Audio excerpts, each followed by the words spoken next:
Orla Williams, 6th of December 17. Dear Orla, it was lovely to see you with your mum in clinic. I'll summarise our discussion alongside my thoughts on initial treatment protocol and further investigations below. Stop. New paragraph. Aims: to be normal and be able to do normal things again, to return to skiing, feel well. Stop. Paragraph. History and symptoms.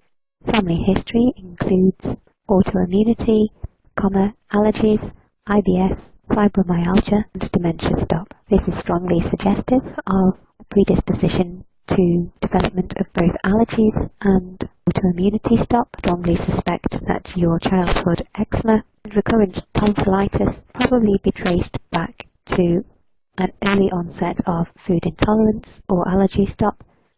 Dairy allergy is one of the most common causes of recurrent tonsillitis, and I strongly suspect that this is why you still crave cheese now. Stop.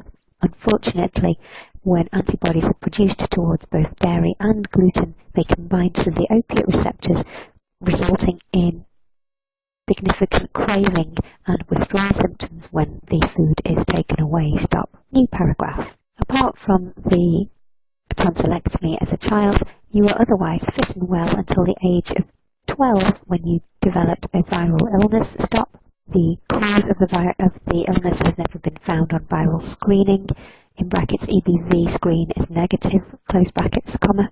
But you never really recovered since this infection. Stop. Due to extreme fatigue and sleeping 20 hours a day, you missed the whole of year 7 at school, and by years 8 and 9 were able to attend 2 to 3 days a week, but would generally be asleep by the time you got home in the car. Stop. After making some initial improvements, you had an operation to your ankle in October, and your initial great gains in energy and functioning went back to their most severe after this procedure. Stop. This demonstrates your inability to be able to biotransform and eliminate the toxins which are found in general anesthesia, and the fact that your immune system is unable to cope with sudden stresses of this nature. Stop. Paragraph.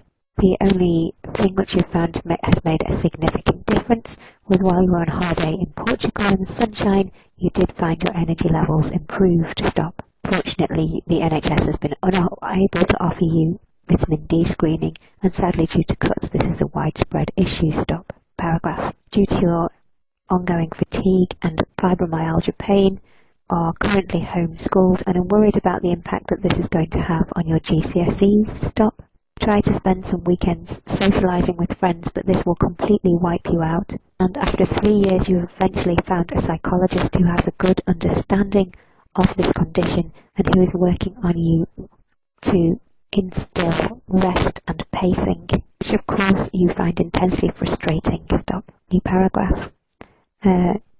Your menses do exacerbate the fatigue, and despite your ability to do any routine exercise, you do ski once a year and will go to bed extremely early just so that you can manage a few hours in the morning each day. Stop. New paragraph.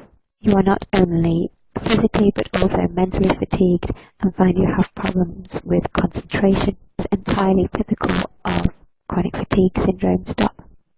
Your brain is an high consumer of energy, in brackets taking about 22% of the energy produced per day, close brackets, comma. Therefore, higher cognitive functions often suffer when mitochondria are not working properly. Stop.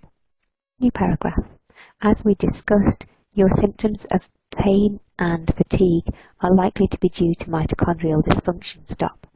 Your mum is already conversant with Dr. Myhill's work around mitochondrial dysfunction. There is a growing body of evidence to demonstrate that the underlying problems faced by patients with chronic fatigue syndrome are entirely organic and not psychological in nature. Stop. While rest, pacing, and maintaining good mental health are important in tackling this problem, identification of underlying hormonal or metabolic syndromes equally important to find the cause and be able to treat the problem. Stop.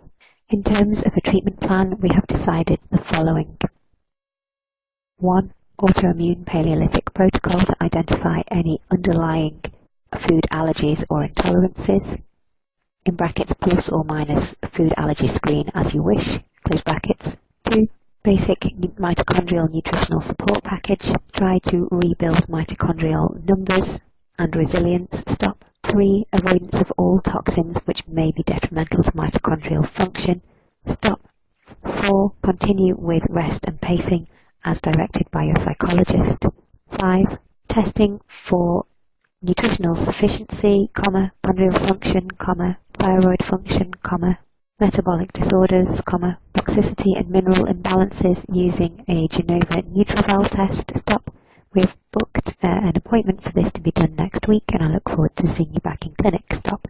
At this time, we will also commence B12 injections, which are entirely safe and can be administered at home. Stop. In trials amongst many chronic fatigue patients, they can have benefits even to those who do not have a low B12 in the serum. Stop. This is thought to be due to perhaps mediation of viral suppression, improvement in heavy metals toxicity, and also improvements in mitochondrial functioning. Mitochondria are very dependent on B12. Stop. New paragraph. Once we have the results back of your thyroid and nutritional testing, we will be able to pinpoint any obvious metabolic defects for specific therapy. Stop. After reintroduction of foods, we will also be able to see if there are any outstanding food allergies or intolerances. Stop. Longer term, it may be that a ketogenic diet would be of benefit to you, as this does improve efficiency with which mitochondria work. Stop. However, it is not possible for us to recommend this diet unless we know that your thyroid is working well, as it may precipitate problems with hormonal metabolism, especially in young women. Stop. I look forward to seeing you back in clinic once we have some initial results. Yours sincerely, Sarah Davis.